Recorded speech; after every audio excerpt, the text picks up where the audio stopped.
Good evening, everybody. I see that we have some people in the chat saying hello real quick before we start getting this party started. We've got Creators Outlet hanging out with us. We have the ever-present Mo Biggs. We have some loser called Nine Realms Publishing in the chat. And we've got Aldous, my co-host, in the chat.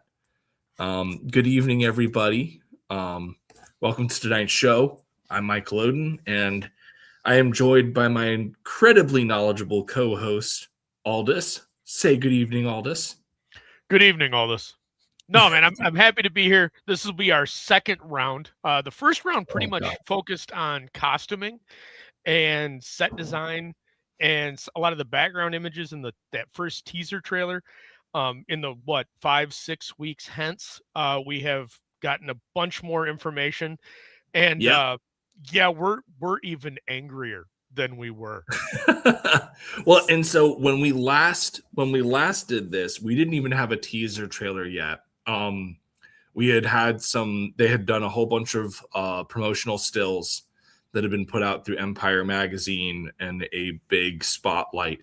We've since gotten an official trailer, which we'll be watching and doing a live reaction to this evening. I know that both you and I have already watched this and discussed a good deal of it online, but we will go through and actually do this live. But before we get started into that, I actually wanted to open this stream up with a bit of a opening dialogue here. Tonight, as we tear into these updates that, Aldous and I have already discussed of the upcoming adaptation of Homer's prolific text, the Odyssey, this poem, which has served as a cornerstone of Western civilization since its hypothesized compiling in around the 9th century BC.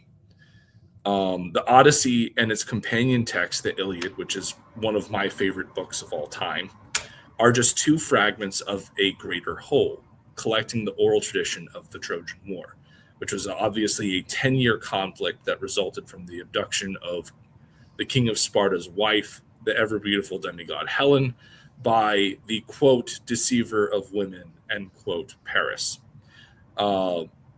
which featured heroes on both sides of the Greeks and Trojans clashing in front of the defensive walls of Troy, while being spectated on high by the abducted queen and the royal retinue of the city that held her captive.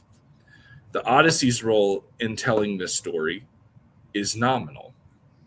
The war serves as the story's raison d'etre, and it's more of a backdrop to frame the protagonist's experience as a warrior and longing for home, leading his men on their perilous return journey to Ithaca, and how he manages to facilitate that return across another lengthy 10-year period of time.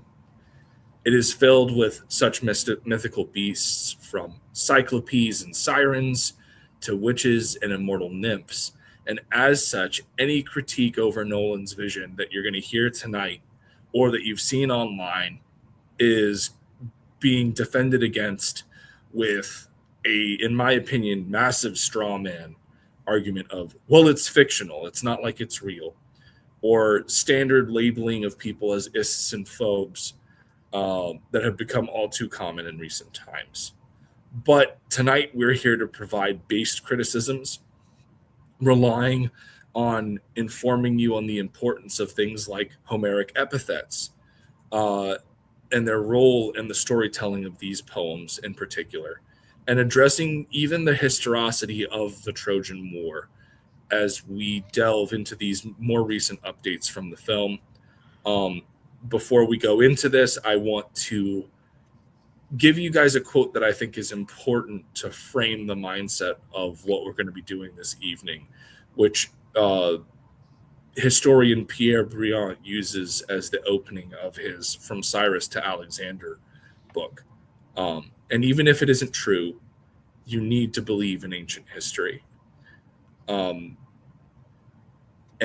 with that, I will open the floor to Aldous to say anything he would like to say before we start going to this. I know that I'm wearing a crazy hat. This is actually a 3D recreation of Alexander the Great's helmet from the sarcophagus uh, that was made for him in, I want to say it was Sardis, done by the Museum of Archaeology in Turkey. I have a friend that's a pretty skilled 3D designer. He designed the STL, and then we got this 3D printed and painted. It looks great. So I'll be wearing that this evening. Aldous, go on ahead. Well, I think what you got a couple of things going on here. The first question would be, I mean, Nolan is an incredibly accomplished filmmaker who, for the most part, is widely renowned for his success in films.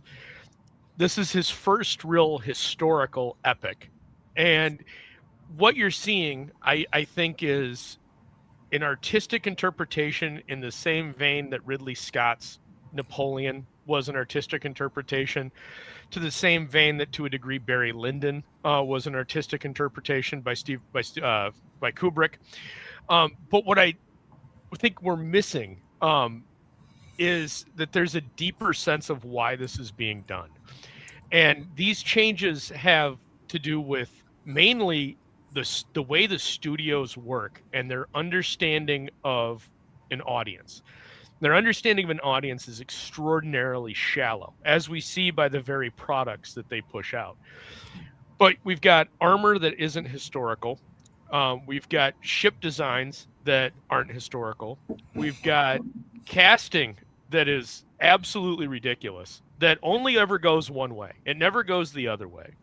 You would never see like a reimagining. We just had this. We just had the anniversary of Rourke's Drift. I certainly cannot imagine there being any outcry if the Prince of the Zulus was cast as a white man. I don't think anybody would be upset by that. But you're never going to see that. But what you have is it's this general apathy to any kind of historicality and just an anachronistic visual aesthetic that is celebrated no matter what. And at the absolute peak of absurdity, following weeks of being ridiculed because I have the gall to point out the absurdity, the absolute absurdity of expecting a Western historical epic poem to be faithfully adapted, the same people that were calling me a nerd and a geek and overly obsessive went on an over 2-week span screaming and yelling about how inaccurate the new He-Man trailer was. So, as a society, we have a problem. As a culture, we have a problem if we're more focused on the accuracy of the pop culture rendition of a cartoon for a live action movie than we are focused on what kind of slop is Hollywood going to be shriveling us up when they dish out their latest adaptation of a Western epic. Oh, absolutely. I think that that's a really good point, because I think that one of the grand ironies is that for all of, I think that probably the most common defense you'll see, and I mentioned this in my statement, is, oh, well, this is a work of fiction. You're not really bound to do it. Like, this artistic direction and this, that, the other. If you were to do a movie of Batman and you decided, well, I'm not going to have him in the traditional Batman costume. Instead, I'm going to have him in the original Bob Kane red single costume, blonde hair, dual wielding guns. I want that Batman. Oh, wait, I got a better idea. What if we did Batman, but we put him in a black slouch hat with a red scarf, keep the dual 45 automatics, put him in a black cape. In fact, give him kind of a longer nose that's a prosthetic, and then put that red scarf up over the nose. And then instead of Batman, call him the Shadow. I think that's already been done, Aldous. Shit. Man, it's like Bob Kane just threw an idea on the Xerox machine and copied it, which might be why we call him Bob the Human Xerox Machine Kane. Oh, absolutely. No, but like you get what I'm saying, though, is that if you went and you did something like that, people would be pissed. And arguably they'd buy it for the next 80 to 100 years. Well, no, because like they did. I think people would be pissed. And what's funny about that is that actually has a decent argument of, well, that's how Bob Kane initially envisioned Batman. No, That dude, has the first Batman story is a direct lift, Partners in Peril from the Shadow. I am aware, but like the fact of the matter is that there would be more credence to doing that than to completely race swapping Helen of Troy. And I think that what's ultimately the funniest thing for me is you have the people that are defending this casting. Oh, this is Olympic level casting. Lupita Nyong'o is such a talented actor. She's going to crush this because they're looking at. To be fair, in that regard, it is Olympic level casting because at least the Olympics now are delineating between what is a man and what is a woman. So they did succeed in Olympic level casting in that they actually did cast a female for a female role. So I do think that is an accurate statement. But like here's my like that's very funny, all this. But where I'm trying to go with this is people are saying this because they clearly haven't read the Odyssey and don't understand the level of importance that Helen plays in that story. And I don't say this as she plays a massive role. The Odyssey is a story that, depending on your translation, is going to range between 300 and 500 pages, right? Within that text, Helen has 30 lines.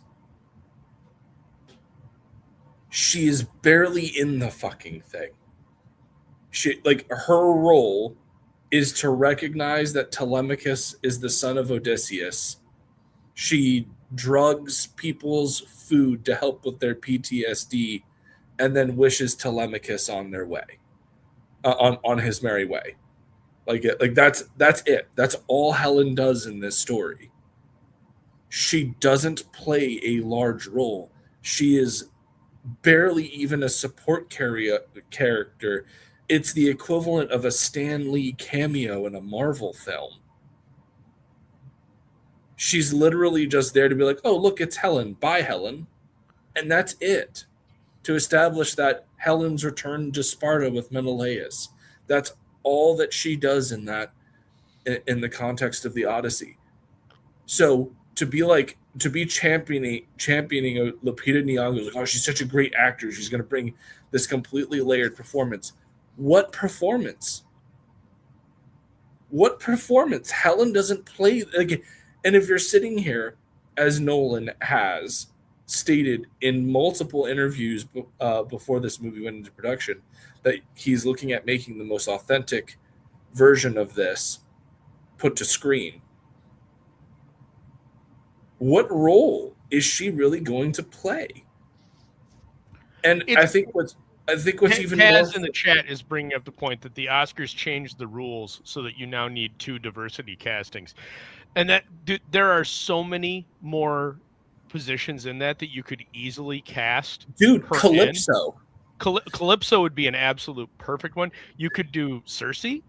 You could do the Sirens.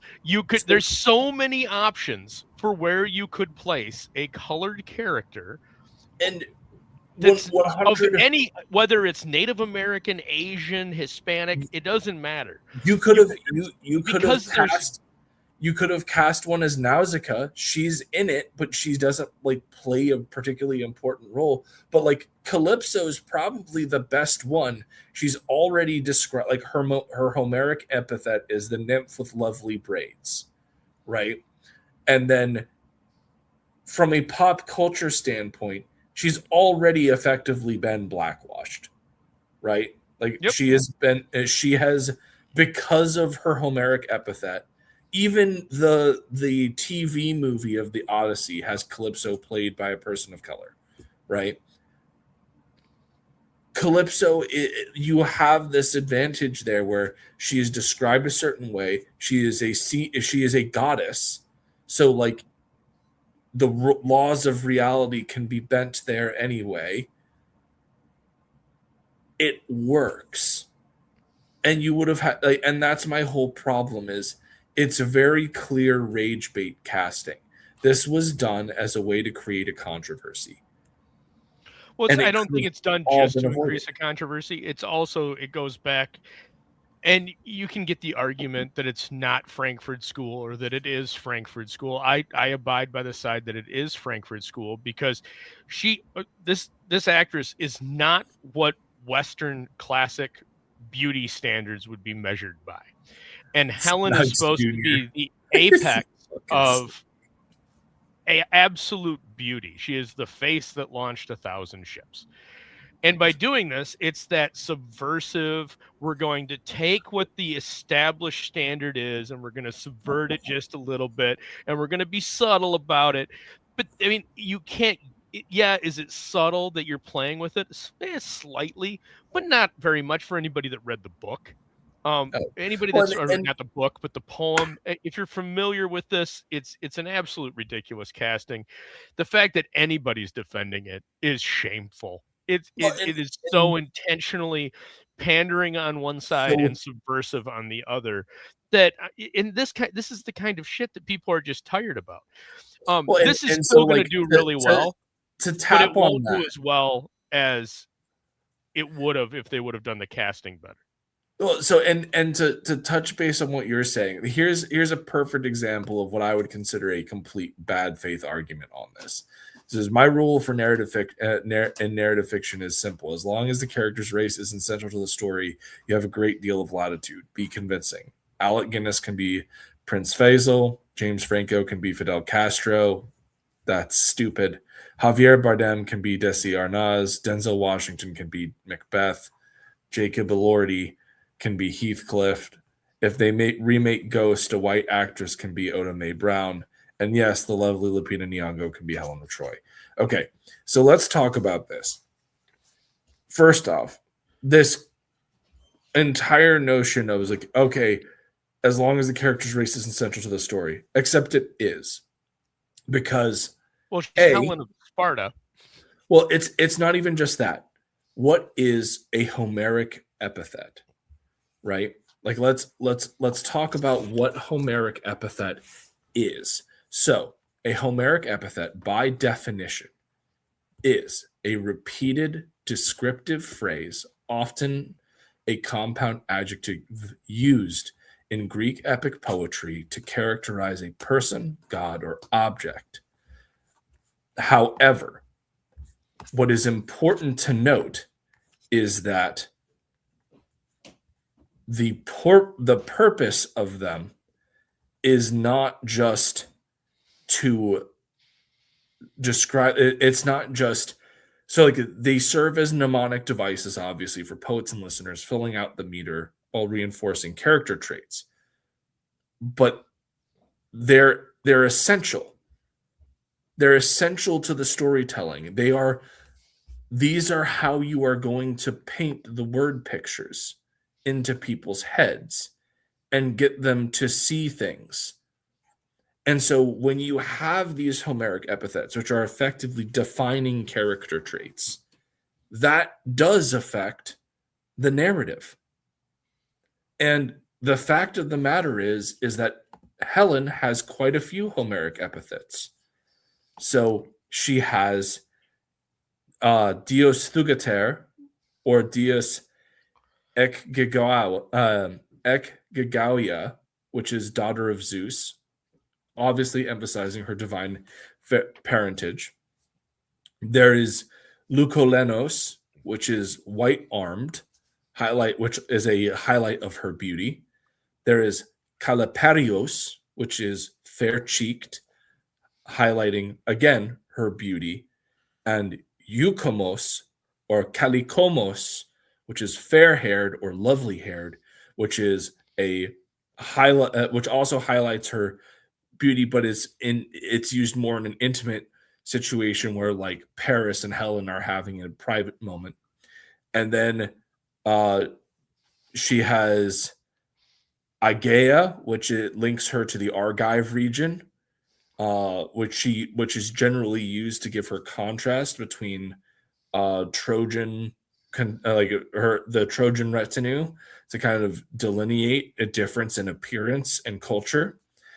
Um, and then finally, there's Konopidos, which is dog-faced or shameless, which she uses to describe herself in a self-deprecation when she's interacting with Priam in Book 3 of the Iliad. But that's not really relevant to her physical appearance.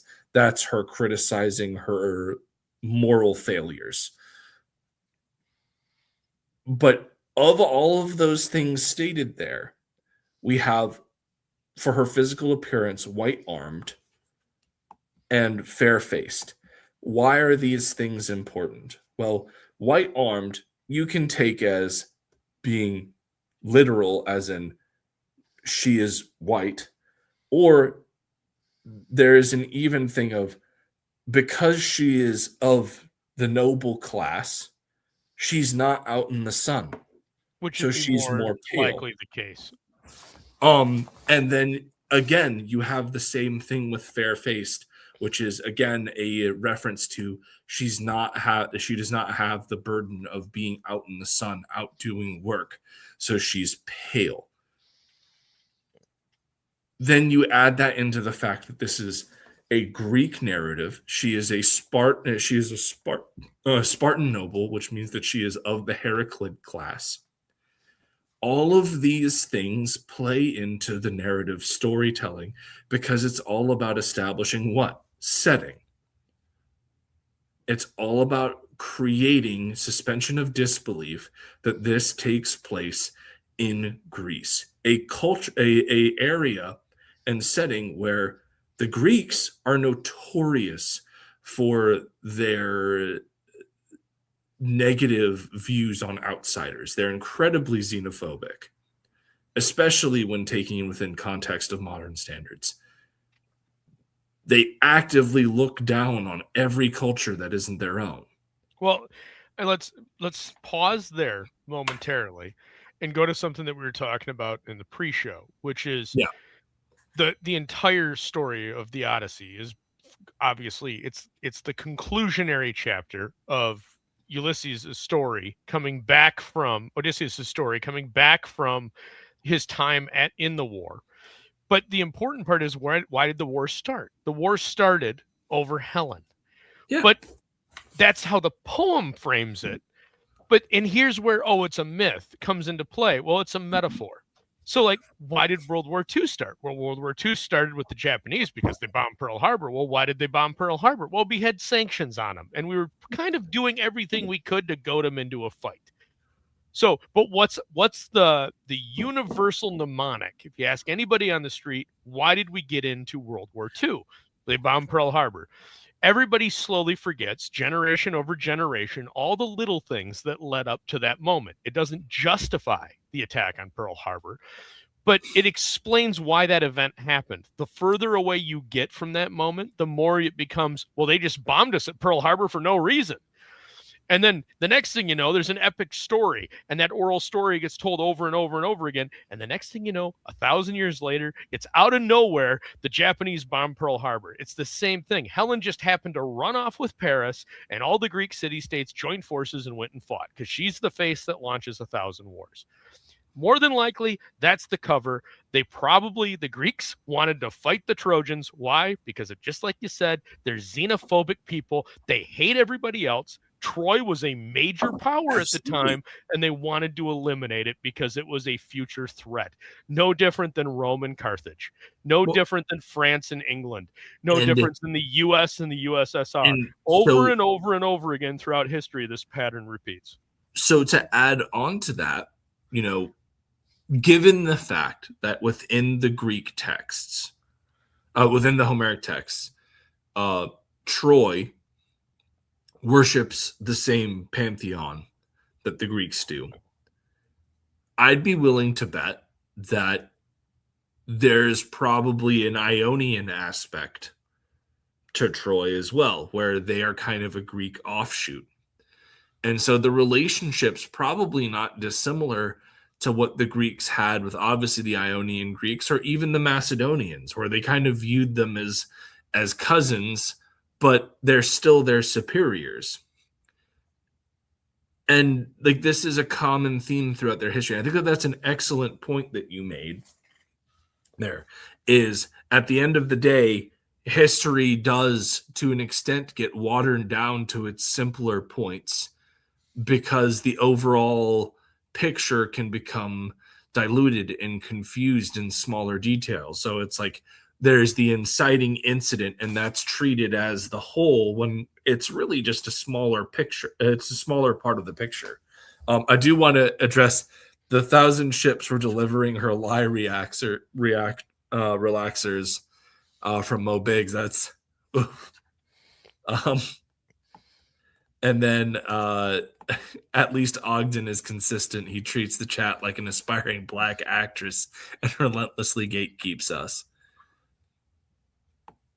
Oh man, we got Crazy Mads joined us in the chat as well. Hey, good to see you, Crazy. Yeah, he entered in. Oh no, it gets worse, Crazy, because Zendaya plays Athena. Yeah, well, we had that on the last show though. Athena. And it's not good. That's certainly not a casting decision I would have chosen for her. Greek goddess of wisdom, strategic warfare, handicraft, and expression. That they added have expression. That they because have. Zendaya has one face. Well, I think that the funniest part about it is you have this glorious deity that is known for her fiery, bronze breastplate and her horse crested helmet and shield with Medusa's head on it. And Zendaya's Athena is dressed in fucking rags. Yes. It's so bad. My dog's name is Athena. I named my dog after the Greek goddess of wisdom, mainly out of irony because she's really dumb. But it just like, is that what Nolan's going for here? Is he's like, it would be hilarious? Like, is he ripping like a fat one, taking a deep drag? He's like, it would be awesome is if we cast Zendaya. Like, who's the dumbest bitch that has no range in Hollywood? What if we cast her as the Greek? In fact, man, I never thought of this. Does Nolan have Armenian blood? Like, is this just a giant, like, shitting all over the Greeks?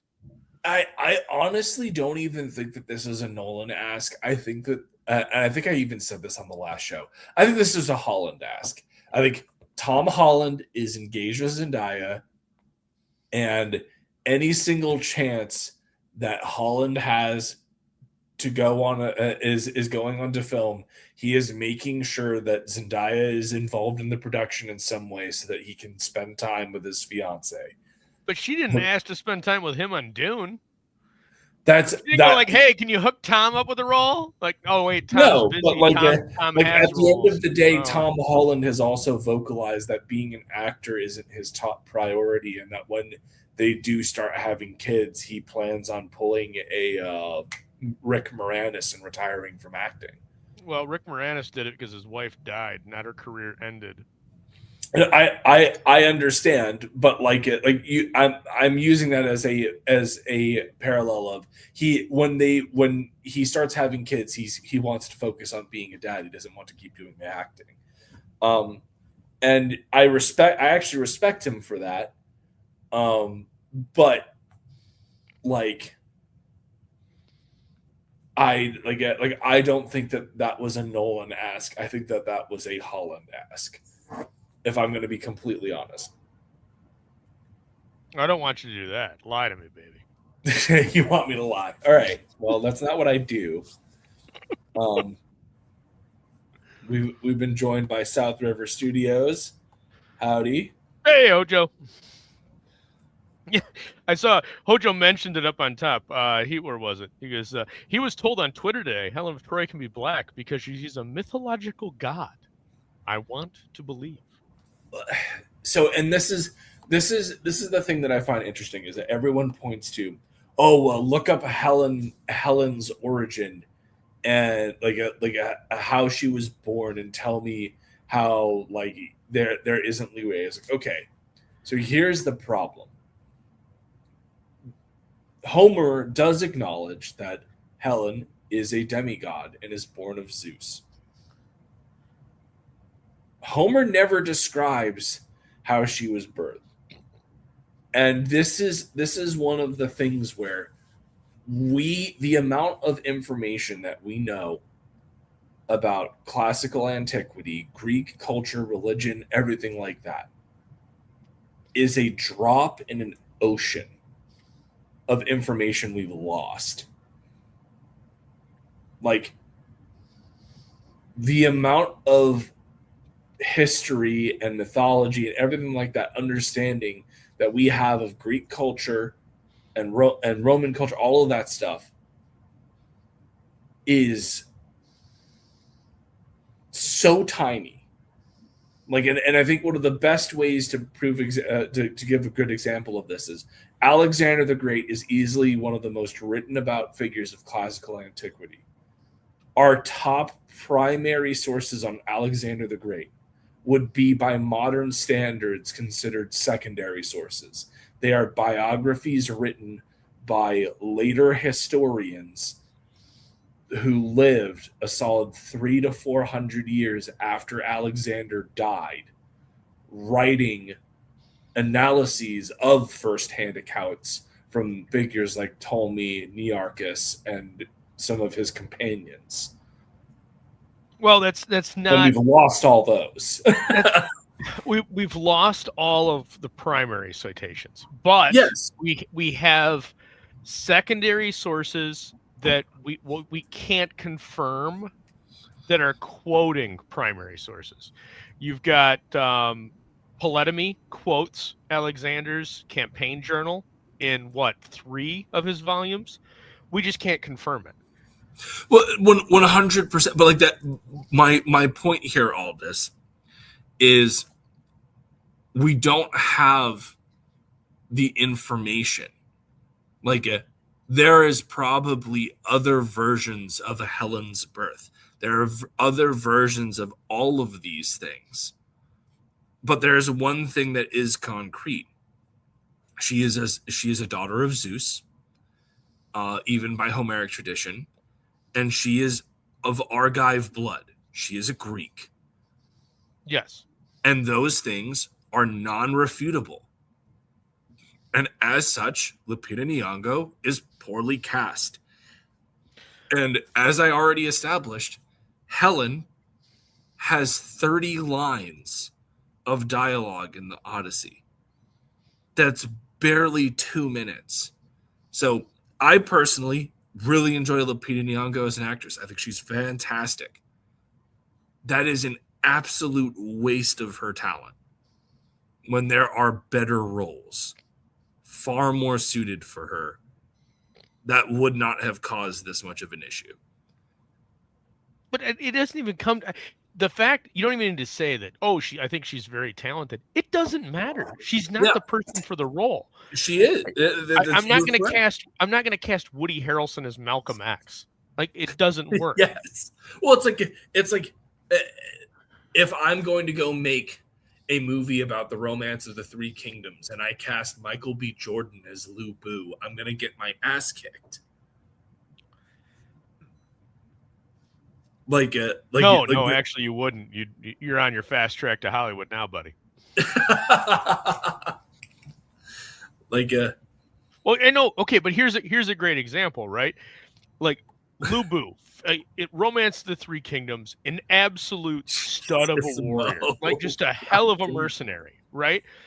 But imagine would the Chinese populace come out for a movie that's based on the romance of the Three Kingdoms, which is their Iliad, right? I mean, it's their foundational epic that's about the uniting of China, and those three kingdoms, and all the civil war, and all the drama, and the interpersonal conflict, and the Peach Orchard Oath, and all of that. It's beautiful. It's a beautiful story.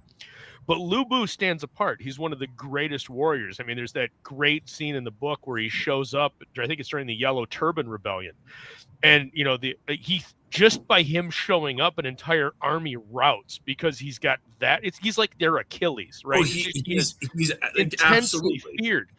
But imagine the Chinese reaction if that character is a Korean actor. Oh, dude. Fucking rage. Absolute rage. The movie would fail at the box office. Nobody in China would go see it because it would be offensive to their sensibilities that you would cast in one of their great cultural heroes a Korean. 100%. And if you don't understand, the Chinese and the Koreans really don't get along. No. Nor do the Koreans and the Japanese. Nor do the North and the South Korean. In fact, Koreans don't get along with most people in that region of the world. And China hates Japan as well. Like the Chinese hate the Japanese as well. It wouldn't matter if it was a Thai, if it was you cast somebody that was Thai or Japanese. So Taz is saying, I think many are thinking Helen is a main character like she was in Troy. And this is something that I pointed out earlier in the stream as well, is that people are championing this because they are assuming that Helen is this big character in the Odyssey, but she's not. She's barely in the fucking thing. And that's, I think, one of the most frustrating things for me is it's like, you're not really doing, like, you're going to see her and be like, I guess that's Helen of Troy, because she's going to be in there for 5 seconds and won't play a particularly large role. So moving aside you do not know that. Yeah, you're assuming that they're doing an accurate adaptation of that the is we fair. do not know that. At based off this casting, I would strongly suggest that her role is going to be larger than you anticipate, much larger and more impactful. In fact, I would not be surprised if the entire here's what I would guess we're going to get. We're going to get cutscenes, and you're going to get Odysseus is going through his journey, and they're going to cut back, and it's going to be back to Penelope, and Helen's going to be right there. Well, and you know what's the funniest part about this? Penelope's Helen's cousin. Make that make sense. Oh, shit. That is true, isn't it? Yeah, man. That's how Odysseus got married. Right, to that's Penelope. how he gets, because he's part of the suitor group, and he settles for Penelope. He doesn't settle for Penelope. Well, quote unquote. No, he meets Penelope and is infatuated by her, and so he makes a deal because he's not interested in Helen, and so he makes a deal with Helen's father that if he solves the suitor problem, he'll get to marry Penelope, and so he agrees. And he creates the Oath of the Suitors. Penelope is Helen's cousin. Make sense. That does throw a wrinkle. Maybe Helen was adopted. Okay.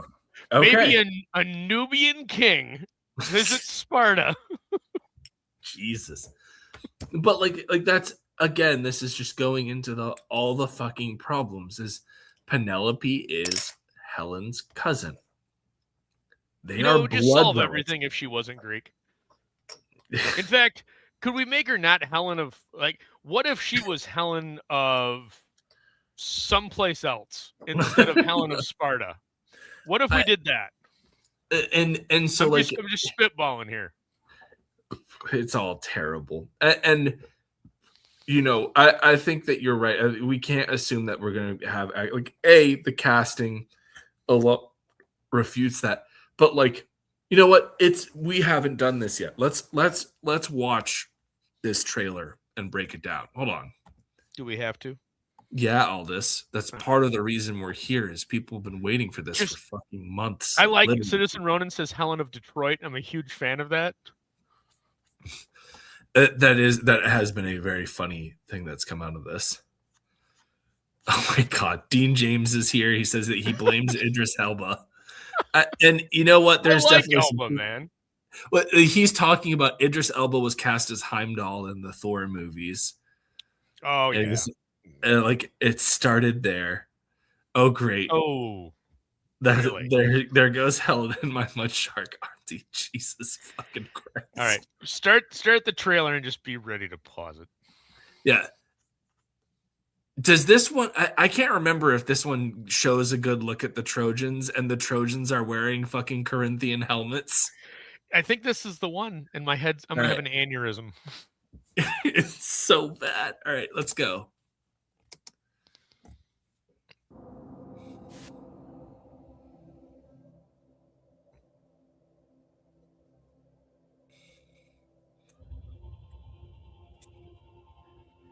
All right, I hate it already. so this is already terrible, but let's establish something. Right now, they're trying to convey, oh, these are all of the dead warriors from the Trojan War. There's actually a lot of theories online that this panoply in the bottom right corner is supposed to be Achilles. Let's get something abundantly clear.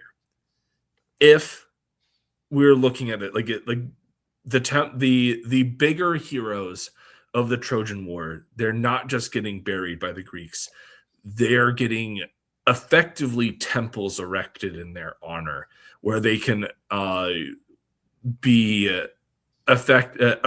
rise from the status of hero to somewhat of a minor deity. The Greeks have what are called hero cults, and these actually carry on throughout classical antiquity. Even Alexander the Great has a hero cult dedicated himself, but even his father, Philip II, has hero cults dedicated to him after his passing. So this is a very common practice. So like these very shabby, oh, here's the sword and the this and the that.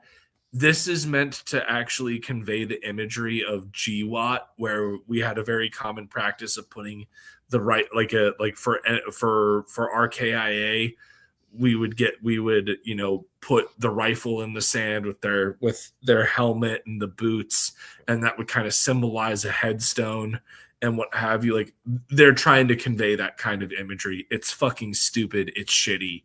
I wanted to make note of that here. Mo Biggs is asking where his hero cult is. You have to die to get one, Mo. We don't want that yet. Achilles was such a heel. Fair. Well, okay, another point. The armor that's being shown would not be the man that died. It would No. not be his armor. It would be the armor of the foes that he vanquished. They would take the best armor of somebody and display that. His armor would always be going to somebody else on their side. Unless the armor was really ornate, and then somebody else would take it and they would use another set of armor. But the potentially yes or no. It depends on what the will of the person was. Yeah, but the Tropanion in and of itself usually dictates that the opponent's armor would decorate your own grave to show you that you defeated that great absolutely foe. Generally speaking, that is correct, but there are instances where that is not. Yeah. Okay, so yes, there are instances. There's always an exception to every rule. I'm just saying the Tropanion, which is a Greek word for this exact thing. Yes. And it's gonna piss me off here because some of the shit that they show is so wrong. Well, I mean, if that's really Achilles' armor, that sucks. Well, and it's not. They wouldn't be in rows like this either. Well, they'd be in the individual spots because these aren't like the great heroes would be separate. But like, if you're just like the equivalent of like an NCO and you die, but you do something great, like you break the enemy's line, they would build a mound, and the mound would then have your Tropanion on top of it. And it would be a moment. And like your men might be buried around that mound. But like an individual soldier would not get his own individual little moment unless he did something that was amazing. That would cause major issues with, you already have issues with disease and plague in military encampments in antiquity. That would completely go against the rationale of it. And you're absolutely right. I think that the other big thing to note is if the theory about that being Achilles' armor is true, you want to know what pisses me off most about that, Aldous? Is that wouldn't just be Achilles' armor. That would be the armor that Hephaestus made for Achilles. Yes. after Patroclus died and Hector stripped the armor from him. It's so bad. I agree with Ogden earlier. They should have made Penelope black so it would make sense. At least that would make sense. It would. All right, let's continue with this dog shit. God damn it. Hashtag Batamemnon. Not the hero Troy deserves. The hero Agamemnon. I'm in the minority. Agamemnon is my favorite character because he is an absolute, just ruthless bastard that has very few redeeming qualities, and there are so few of them in Western literature that are celebrated, and Agamemnon is one. He is a singular focused person, slightly minutia. I mean, he's got some characterization to him, but he is a great, absolute bastard of a character, and you love him. No matter how much of a bastard he is, you still love him. I don't know if love is the word that I would use for Agamemnon for me, but what I will say is, and it's very funny because the defenders of this, oh, he looks so menacing.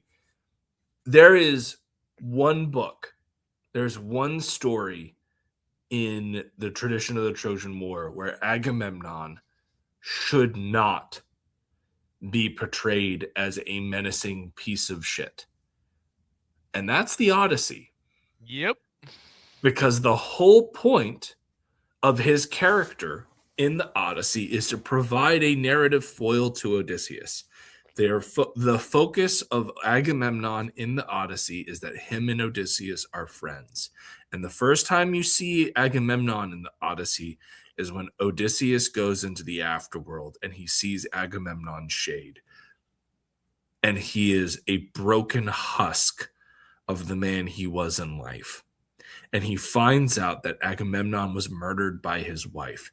Agamemnon and Clytemnestra are made to be narrative foils of Odysseus and Penelope, and their dynamic of Clytemnestra murdering Agamemnon when he comes home actively is what puts the fear into Odysseus and prevents him from revealing himself to Penelope initially, because he is subconsciously worried that Penelope will have motives of her own and will take the same action Clytemnestra took against Agamemnon.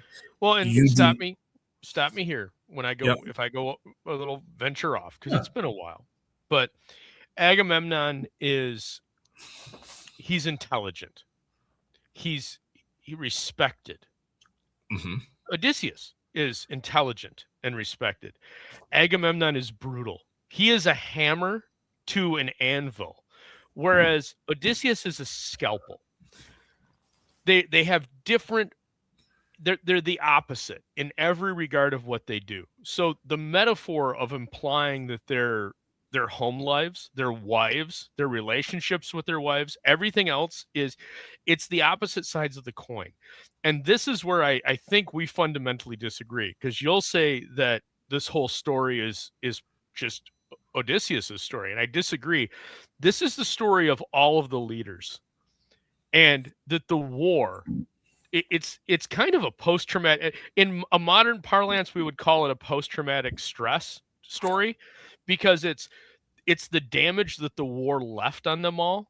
I would agree with that. I actually don't disagree with you. It's what Odysseus is carrying with him after the war. I think, and we talked about this in the pre-show, I think a lot of this is metaphorical. I think a lot of this is the story, like I think you and jokingly said, like, honey, you're not going to believe what happened to me on the way home. 100%. I think a lot of it is the story of, he just went through a decade of siege warfare and watched friends die. Friends that, not just friends, he was looking for any absolute excuse. Brothers, and he's looking for meaning for it all. I'd absolutely agree with that, Aldous. He goes through it, and I think the journey is poetic, but it's a man's journey to recovery and on his way home. And that journey on the way home is not always a straight line. Does he want to get home to Penelope? Absolutely. There's a But part of there's him that does, but there's also a part of him that doesn't. I and think one of the that's what you're talking about with that moment with the shade of Agamemnon, because that's and the foil to what he dreads that he is that man. And absolutely. anybody is welcome to correct me, but I want to say, and you might know this better than me, I want to say there's a line somewhere in the Iliad that implies that there's like a moment where Odysseus looks to Agamemnon and he says something like, not "I want to be you," but "I wish I could be more. I wish I could be more sure of myself," or something like that, where I wish I had that assurance that you have. And I think that's what plays into it, where it's something where he says he has this implication. Okay, so you are right that there is a line Odysseus says that is similar to that. However, it is not, when you take it into context, it's not serious. That line happens when Agamemnon gets the false vision by Zeus, he calls up the army and effectively says, "We're going home." And Odysseus is the one that checks him, and he says something to the effect of, "I wish I could have your confidence," but it's literally a mocking thing of the But fact that I don't Agamemnon think it sees is. the I think actual it power. is in the context that it's used, but everything has duality in its meaning. And I think True. there's a lot of mockery there, but there's a little bit of doubt. Because And man, what if Odysseus he's doesn't exactly want to be a part of the war in the first place. right? So Um, I think you've got this. You got to take that into account when you're at least and again, it's been a number of years since I sat down and read it. Man, I can't. The last edition I bought. Well, who did the translation with the D-Day cover? oh Jesus, that was 2013. Shit, I was just talking about this online. That's That's the last version that I read. So that it's was been a decade. because like I was so it came to my attention that apparently some publisher allowed fucking Emily Wilson to publish her translation of the Iliad. Um, and I commented on somebody's post where they were like, oh, these people don't know what they're talking about. I was like, they did, like, Emily Wilson butchered the Odyssey, and I straight up was like, if you want Emily to, will like I'll go on record. Emily Wilson's a fucking hack. yes, um, uh, and And um, I studied Greek. I don't speak Greek, but I studied Greek. If I spend enough Peter time, I Green, can fumble my way through it. But yes, thank you. Peter Yes. Green is the one that has the kind of D-Day-ish type cover where it's got the arrows going across it and everything like that.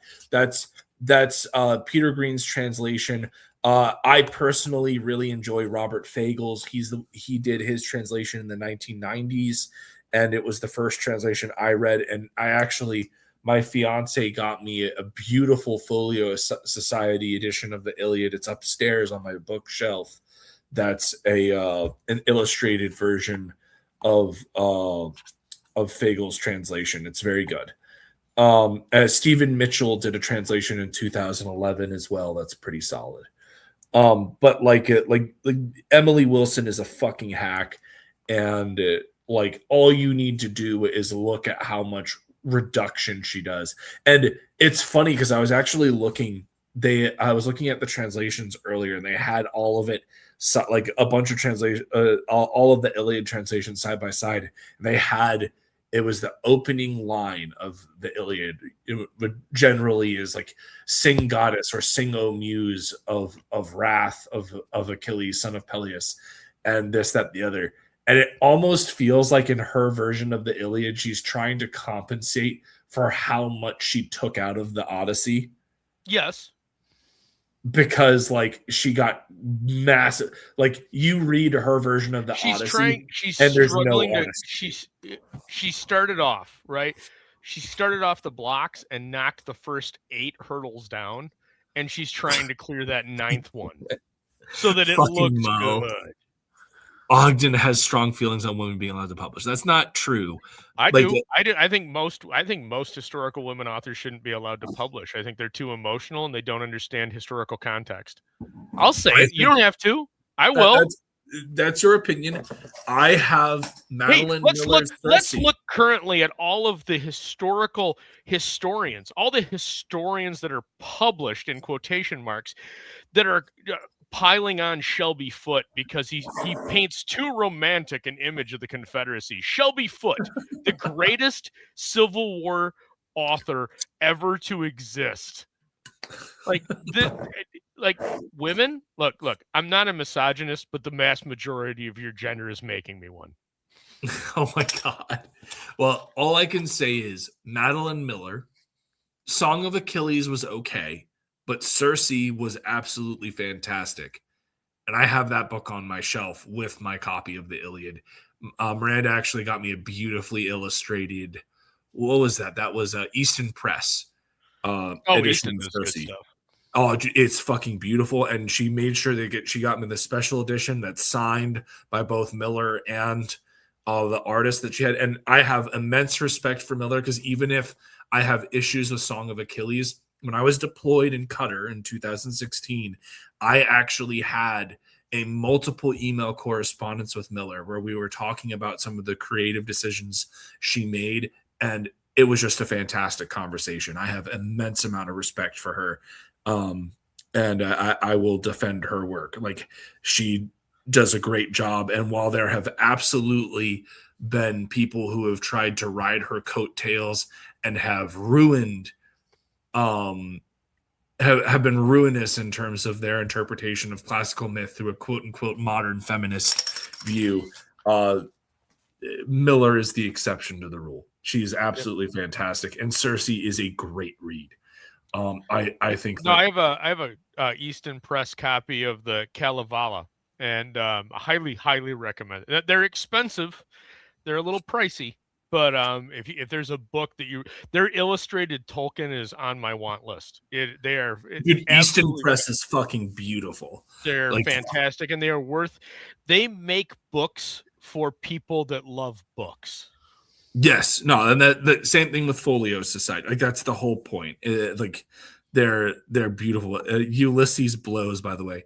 Snug, are you talking about Ulysses by James Joyce? Because anything James Joyce writes blows. I fucking hate James Joyce. There is only one book. We will fuck if you don't say Finnegan's Wake. I don't think I've read Finnegan's Wake. The only book I have read from James Joyce is Portrait of the Artist as a Young Man. It is the only book I have ever fucking thrown away. Oh yeah, you know what? That's awesome, man. You read one book by one great author, and you said he's shit. Why don't you go read Finnegan's Wake? It starts where it ends, man. It's an Irish wake, dude. And Snuggy just yes, dude. At the end of the day, stream of consciousness writing is a fun thing to practice as a. We are so far off the target right now. We were supposed to bomb Berlin, and we're dropping over we're dropping over Warsaw. Let's get back to it. All right, so James Joyce in rearview mirror. Let's get back to this dog shit trailer. All right. Okay, there's one good thing about this, and those are the lion. Okay. Those are actually good. You would have brooches that are applied to the armor, 2 of them to hold a cloak or a cape on. However, the cloak or cape would not more likely go over the shoulder; it would wrap around the shoulder. That's my and let's just get this out of the way. This is a fucking recycled Batman cowl from his Nolan Batman trilogy, just fixated on the neck guard, also like the pauldron, is terrible. This just looks so bad. Now, there's something that's going to happen. Yeah, he wouldn't bow. All right, so let's have him actually bow. Okay, so here's the deal. This is actually something I can talk a bit about because this is Alexander the Great. One of the biggest things that really caused a divide in his court of the Macedonians and Greeks was him trying to push the practice of proskynesis. Now, what exactly proskynesis is a bit of a matter of debate. There is a antiquated view that is just straight up prostrating yourself in front of somebody. However, modern views look at the iconography from the walls of like Persepolis and everything like that, and believe it is a gesture of kind of kissing your two fingers like this and putting it up forward like that as a show of reverence. But the point is that debasing yourself and acknowledging a man as above you is about as anti-Greek as you can possibly get. Those kinds of shows of reverence are meant for one class of individuals, the gods. Agamemnon was effectively the equivalent of what would become known as a hegemon, which would be the war leader of the Greeks. The equivalent of a British Pendragon. That being said, that is recognizing you as the military dominant, but every single member of the war council of kings would be considered as an equal voice. He just has final say. Yes. And no one would bow to each other on the council. Correct. Because they're all equals. They're all kings of their respective city-state and province. This is absolute garbage. Snuggy goes, Finnegan's Wake blows too. We'll get back to that. Snuggy Jr., you're dead to me. That armor looks plastic. Yes, and that's another huge problem. There's no weight. My grandma bow to them so-called experts. Fair enough. So we have our first bit of dialogue after years of war. Okay, we talked about this last time. This armor is garbage. This whole scene is garbage. The ad hoc nature of the armor is accurate. After a decade of war, the men would look all as a mismatch of armor. But the entire, this is all anachronistic. Like all of the armor is wrong, man. But like that, they don't even look like a hodgepodge of armor. They just look like it's all brown. Few of them are it's just brown. Which it can. When are you pulling up your image that we talked about of Helen? Of Helen, you know what? I'll pull that up after the trailer. Okay. Because I want you to focus while we're going through the rest of this trailer on just the muted color palette, because we talked about that before. But again, it's worth talking about. This was not an era of muted color. This is Greece. This is bright color. This is brilliant color. There are so many shades of blue that are used in Greek in this era that they do not have one name for the color blue. No. Like if you point at the sea or the sky and you ask a Greek in this era, what color is that? They will have 5 different names for it because they don't just have a name for the color blue. And like that's an interesting thing that you point out, because like if you point to the sea, it's not blue, it's wine. It's depending on what portion. It's the color of wine. The wine dark sea. Yes. Or everything has a descriptor. Yes. When it comes to blue, there is no blue. It's this color of green or this color of gray. There's no blue. Aldous, I'm going to quiz your autism here. All right. We're having our first shot of Ithaca. Tell me the problem with this. Well, tell me the problem with how this is presented. What is the issue? This is an Acropolis, but why is it wrong?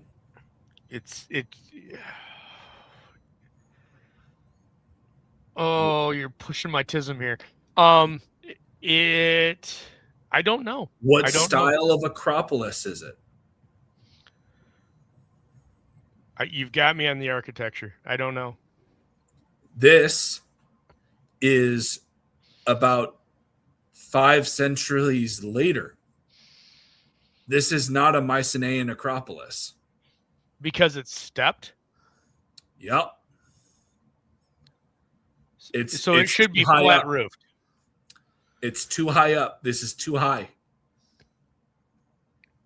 Too high in what regard? It should be flat roofed. If you're talking 5 centuries before this, it should be flat roofed. The walls are coming up too high. You see the wall height here? They shouldn't be coming up this high. This is more of like a classical Athenian Acropolis. But where's your height reference for saying it's too high? What are you using for your height reference? All right, look at this. I mean, you could consider that it's no different than like a Mott and Bailey, and the walls are only 20 feet high, which would be appropriate. Let's take a look at this, right? So let's look at this ridge line here. This comes up to around here. I can't. I wish I could like actually share a screen where I could do the mouse cursor. But if you take a look at the measurement of the wall, it comes down about a quarter of the way down the ridge line. If you were to actually do a Mycenaean Acropolis, this wall would come down about halfway that length. Okay, I can give you that. All right. They weren't able to. This is one of the big reasons why Troy was a big problem, was their towering walls. This is about the same length as like effectively the walls of Troy, and Ithaca is a small fucking polis. It's small, and this doesn't look like a Mycenaean Acropolis. It's super minute. But this looks like an Athenian style, like a later Athenian model Acropolis. But you are more subject to the tism than I am. Yes. Okay, I still hate the casting of both the kid and the wife. But hold on. Let's get. Oh god, there's the Viking longship! Yay! All right, so what's you obviously don't see it fully here. But what is the biggest problem about Telemachus's gear? That he's wearing a shirt? He's wearing how long are the sleeves, Aldous? Well, he wouldn't have sleeves, Odin. Well, he would have short sleeves. Well, not a short sleeve like we consider a short sleeve. It would be it would cut off around the shoulder. Right, it would be a quarter. It'd be a cutoff shirt, is how we would describe it today. But it would be a quarter of a short sleeve. It would come just past the shoulder, and not even touch the bicep. Because sleeves were were used by Barbaroi. They're feminine. You're the Viking longship. Not even me.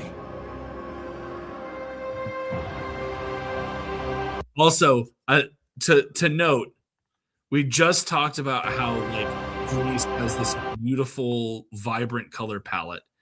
They filmed on location.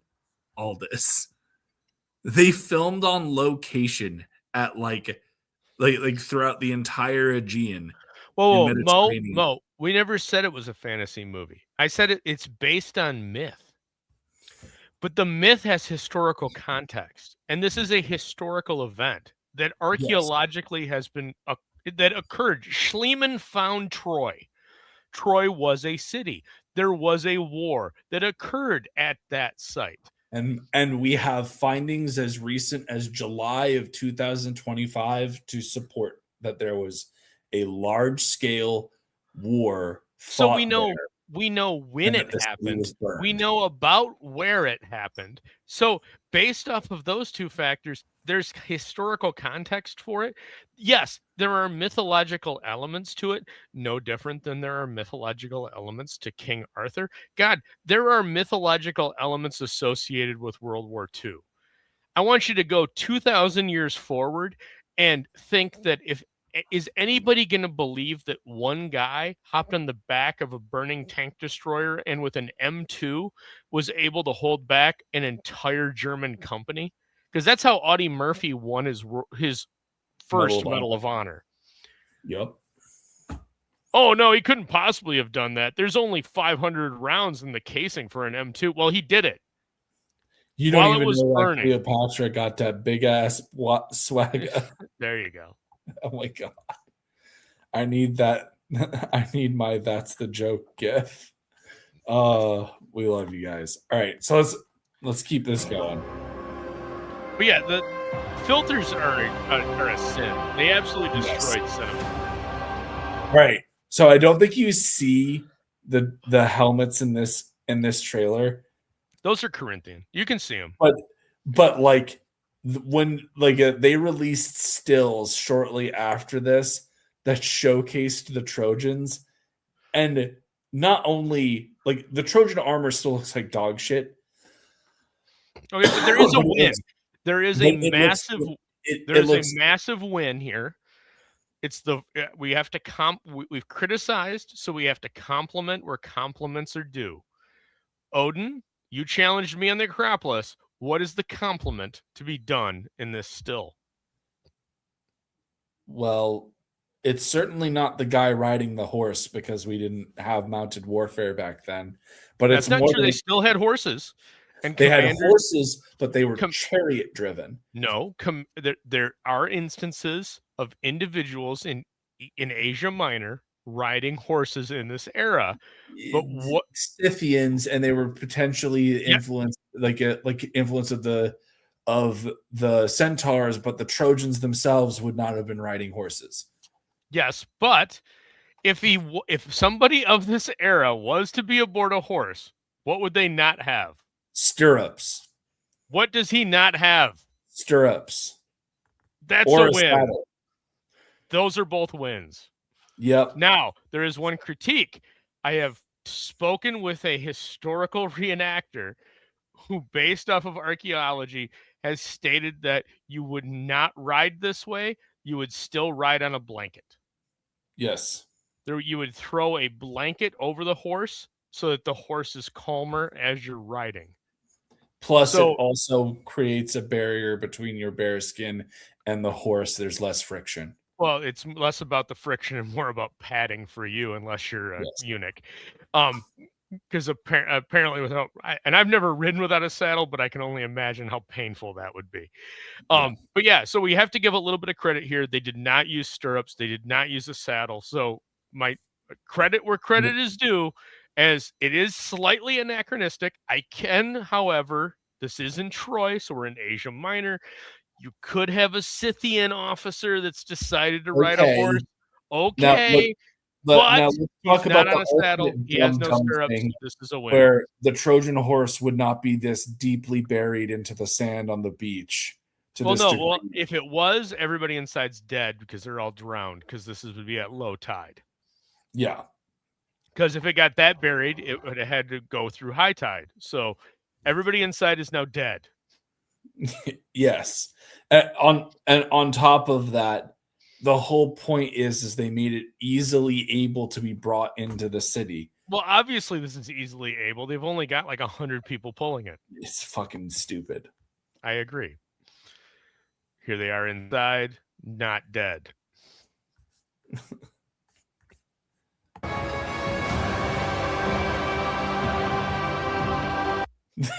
These helmets look so fucking bad. It is. You know what's amazing is in the 1950s when they were doing like sword and sandals movies, they got better helmets than we get now. It's like in the Machisti Italian serials. How did we get better helmets than we got now? Dude, like when in the Hercules films with like Mr. Universe from like 65 when my dad was a kid, we got better Greek armor than we get now.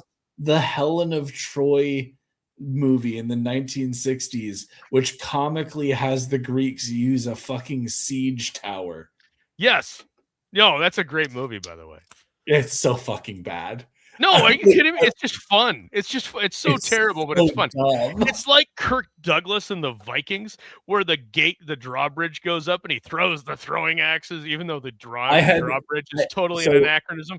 But he throws the throwing axes so he can climb up and let the drawbridge down. Like, that's just awesome. Like, sometimes the rule of cool does override history, but this is just how bad retarded that the rule of cool has now been negated. Movie was. I saw that movie when I was 10 years old with my mom. We had the VHS and I watched it with her, and I had her pause when we had the siege towers. And I explained to my mom, who's not a history person, I was like, do you know why it's a problem why they have siege towers? And she goes, why? Why the fuck would they need the Trojan horse? Right. Why would they need the Trojan horse? If they had it only says in the goddamn poem that the walls of Troy were unassailable. Like if they have the ability to Well, that just siege, means that they couldn't sail there, Odin. Unassailable. That's what that means. and my mom was like, I had never thought of it like that. I was like, that's the whole point, was siege engines and siege warfare isn't developed until the time of Alexander, really. Like it's This is why we it's get along, brand because at new. the age of 10, we were both explaining historical inaccuracies to our parents. But yeah, so anyways, there's Polyphemus. God, he looks so stupid. That helmet looks so dumb. It makes him look cross-eyed in every shot. It's terrible. Is his hair sticking out? Yes.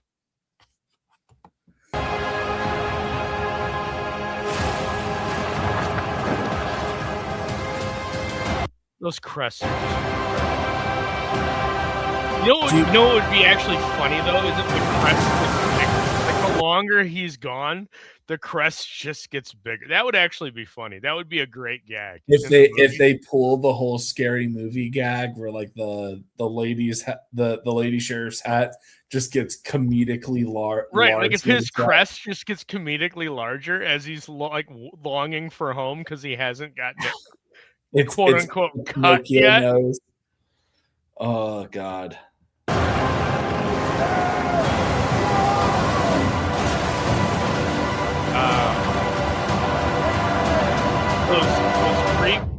Those Greek single reams. Monoreeme, yeah. That doesn't look like Viking longships. Promise me you will come back. What if I can't? So, all right, they have the promise me you'll come back. Do you think that they are going to showcase him shipping off to Troy?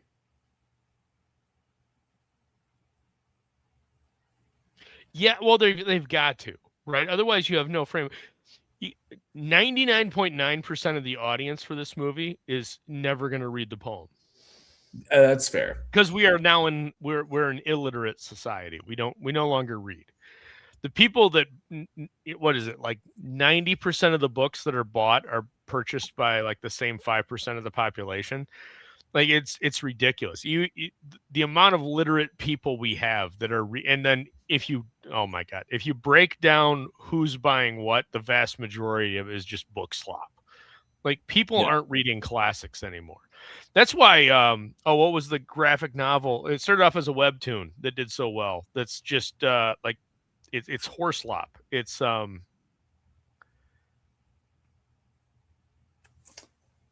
it's about Greek and Roman mythology. Are you talking about Lore Olympus? Yes, Lore Olympus. Okay. Like so here's what I will say, because I've read a good deal of Lore Olympus. Oh my God. So this is what I will say about Lore Olympus. Lore Olympus takes Greek mythology and turns it into just a straight up soap opera, which that's a very easy lift for you to do. Because that's literally Greek mythology in a nutshell. It's especially when you're looking specifically at the gods themselves, it's literally just who's fucking who every 5 seconds. But yes, you are not wrong. It's incredibly dumbed down and it's romanticized to a point where it's like a weird combination of soap opera and then Disneyfying characters, because they take away a lot of the bite of a lot of the characters that would make you go, you're kind of a piece of shit, to give them a leg up, and vice versa. There are a lot of characters that should be a lot more approachable that they make more shitty than they should be, and that's your basic artistic license. But like, you're not wrong. People aren't going to go read classics these days.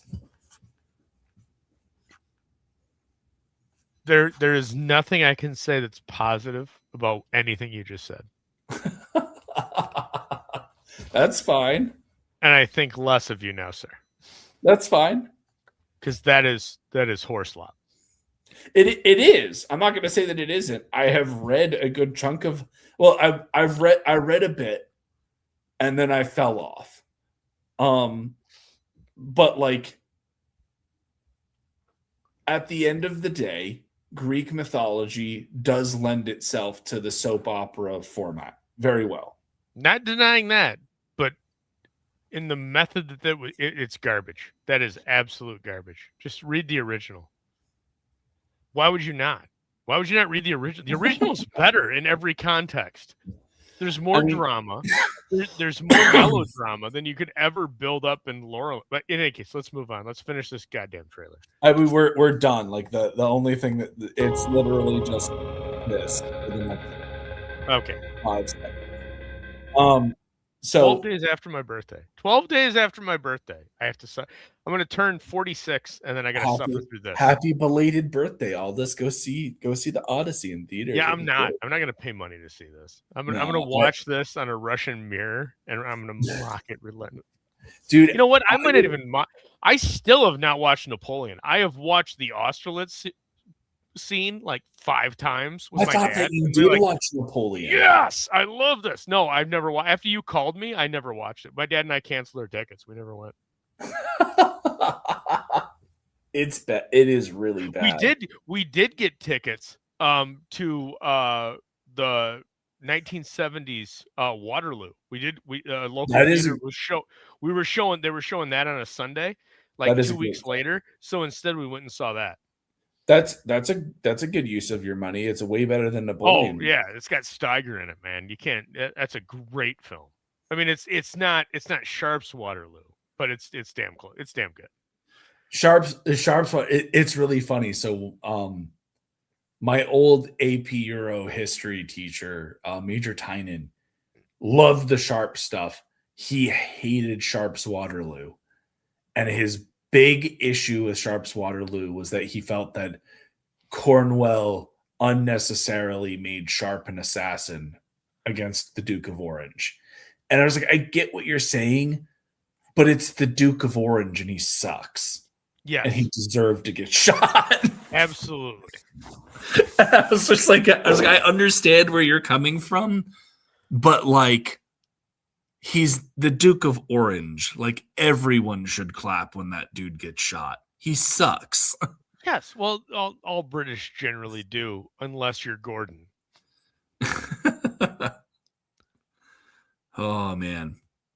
But, yeah, the Odyssey looks like trash. Now, Aldous had mentioned me sharing a thing of Helen. So what I had done with the controversy over Lupita Nyong'o being cast and then comparisons to Diane Kruger, right, is her name, who played Helen in... Diane Kruger played Helen in Troy in 2002, yes. So I went and I used... Great game.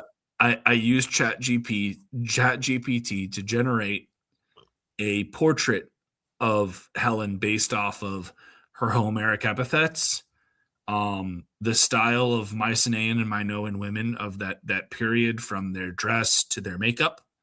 And I even have the backdrop be a like Mycenaean style Acropolis with the proper like painted architecture and everything like that. And I was actually pretty impressed by the results.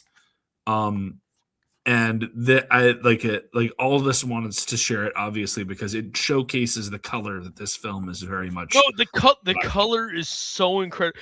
The biggest disappointment in all the stills, all the trailers that we've seen is the lack of color. This is the same problem that we talk about repeatedly. In fact, whether you're a fan or not a fan of Shadowversity talked about this recently with Night of the Seven Kingdoms that's premiering that's on HBO right now, and the lack of color that's on that. This era would have vibrant color, whether it's ancient times, whether it's medieval times. Vibrant color is present, and you would see vibrant color in the wealthy. Now there are issues with what you've artificially generated here with Yeah. your AI. You would not see a whole lot of blue dye on their clothing. No, You would 100%. see blue dye in the paintings and in the decor in the background. And that color, the reliefs, all of that is the kind of thing you would see. Everything was not staccato white. Everything was not devil in the white city, World's Fair, where it's all plaster. Everything was painted, everything was colorful. The Mediterranean is a glorious world of color, and that's represented in every way, shape, and form of the culture of all of these city states of Greece. And what you would see is that espoused in both the architecture and the decor of both where they live and in their clothing. And so you should see vibrant color other than the color blue and purple. The reason blue and purple would be very rarely used is because indigo is extraordinarily valuable and you just wouldn't see it. But you can get blue pigment for paint from things that won't stay in fabric but will stay on the wall. And so you will get the occasional blue relief in tile or on paintings on columns, but you won't see that dye because, again, indigo is incredibly valuable. That's why purple is the color of royalty when you get to Rome, because the dye is so expensive. That's why the Praetorian Guard wore purple. It's also why the Praetorian Guard held so much power in later Rome, because they were so incredibly wealthy, because they had access to that dye. They could actually determine who would be the emperor. But you wouldn't see any blue in her clothing. The only other problem here is you would see more neck garishment, more of a heavy neck, like necklaces, and they'd be very heavy. You'd also see more bangles. And further, like, the only other problem I have with this, and we were arguing about this in the pre-show, Odin, is her hair is way too red. You wouldn't see this level of red in this era of Greece. You'd see strawberry blonde, you'd see bleach blonde, but you wouldn't see like red. Red was very rare. It did exist because you did have Celtic blood, which is where red comes from. You would have Celtic blood drifting down this way because you still had raids coming down, and they were intermixing, and you'd get it in the genetic code. But it wouldn't be this red. It wouldn't be auburn. It would be more of a really heavy, deep strawberry blonde. And this is where we also disagree, is the Homeric epic does say she was fair-haired. I still contend that she was blonde.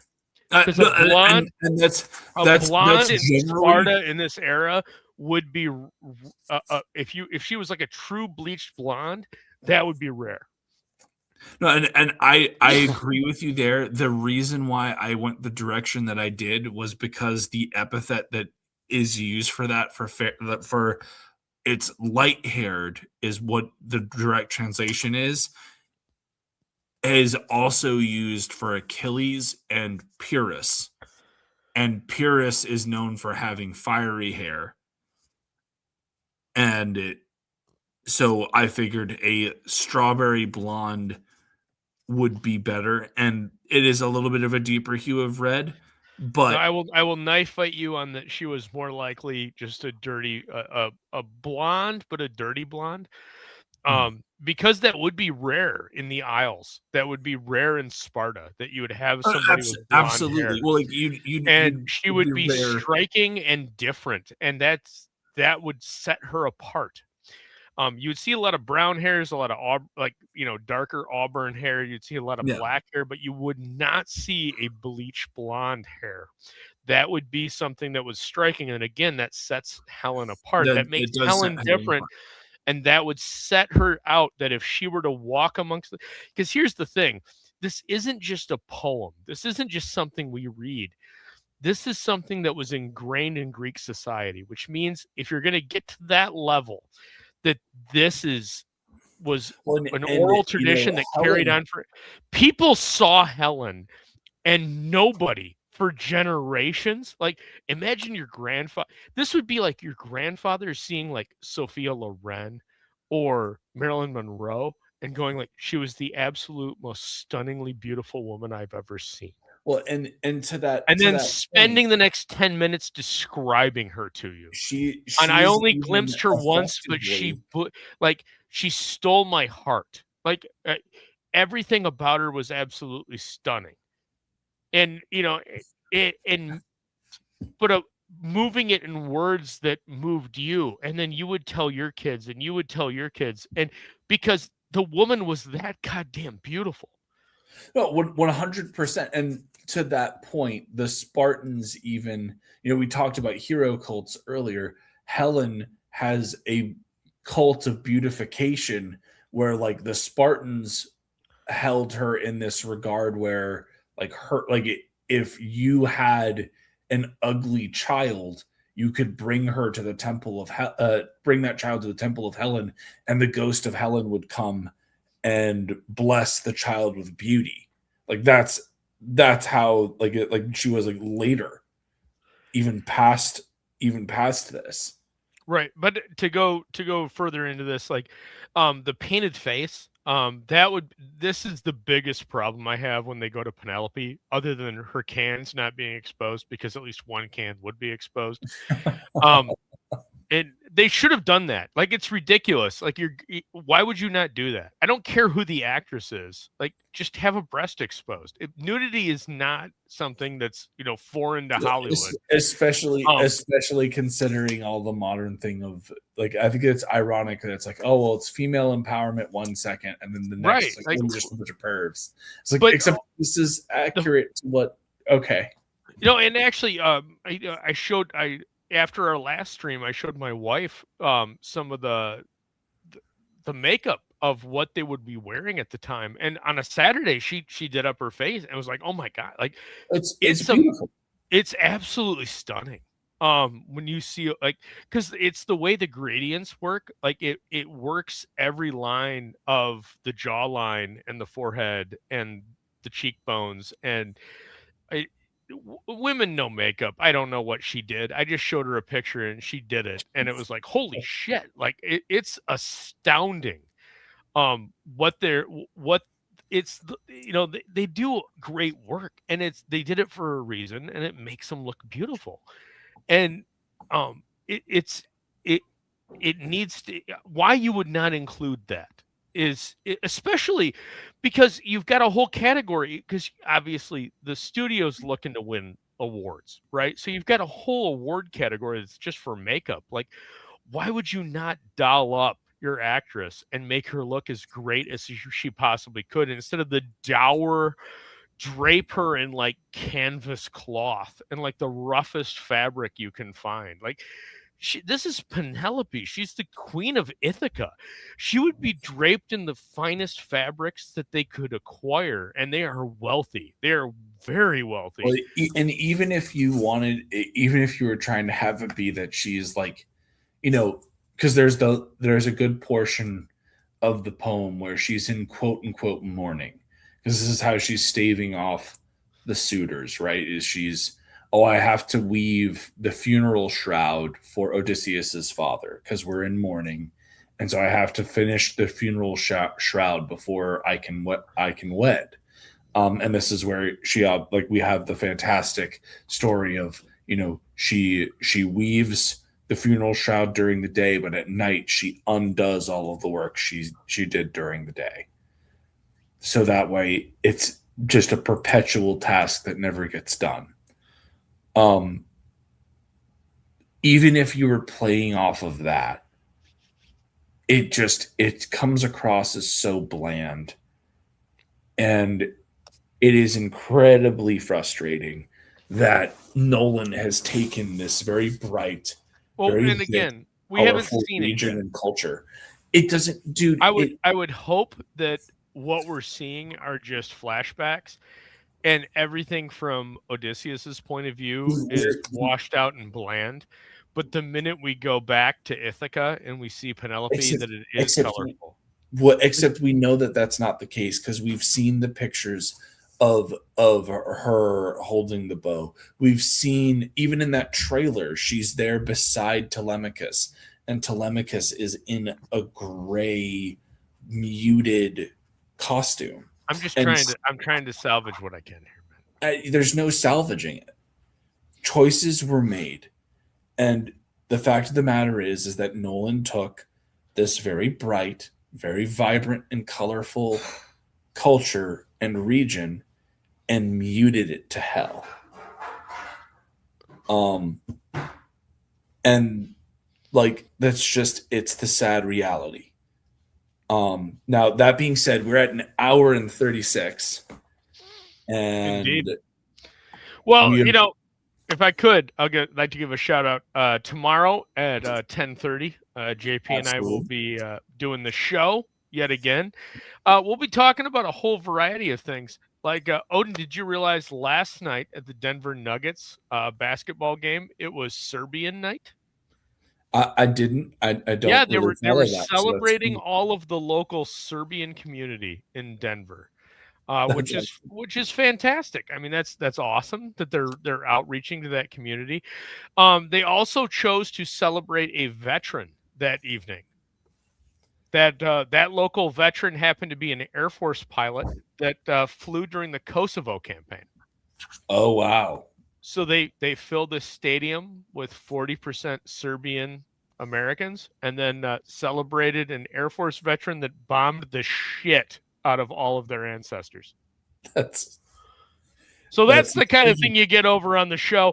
And we've got a whole bunch of other fun stuff to talk about. But oops, indeed, Citizen Ronin. Hey, this has been a blast. Aldous and I, JP and I will ignore the chat then too. We're gonna go and look at some of these chats here really quick, but Mo Biggs is just dropping gold throughout, and we've got some good stuff from Citizen Ronin as well. I'm weaving a funeral shroud for myself right now after listening to this stream. And it really is a shame because I think that Nolan could have done something great, but like honestly, let's take a jump. If you take a look, Inception's a great movie. Batman Begins is okay. Dark Knight Returns is I think that has a lot of Heath Ledger dying that made it look good. Dark Knight Returns, meh. The Dark Knight Rises is a bad film. Yeah. Tenet, I love Tenet, but I love Tenet because, dude, I minored in physics. So it's The Prestige is great. The Prestige is great. But he's got a couple of duds. Like Memento's good, but he's got a couple of duds, and I think this is going to be a dud. I agree with you, and I think that this is going to be like Snuggy Jr. says, Tenet blows. Look, the only reason I like Tenet is because the characters don't matter. The physics are the character, and I like the fact that the physics of the character. I like the fact that I have to explain entropy to people. It's retarded, but I enjoy it. It's not like, I'm smarter than you. It's just like, no, it's a film that's not meant for you. It's meant for me. And I enjoy that. Well, Aldous, it's a pleasure as always. We thank the chat for coming and hanging out. Sluggy Jr. is like, Dunkirk is good and Oppenheimer is good. Yeah. I did not like Dunkirk. I think I might be in the minority there, but I did not you like are. Dunkirk. But I like it. That to each their own. No, my problem with Dunkirk is not enough British died. I like watching the British die. It's fun.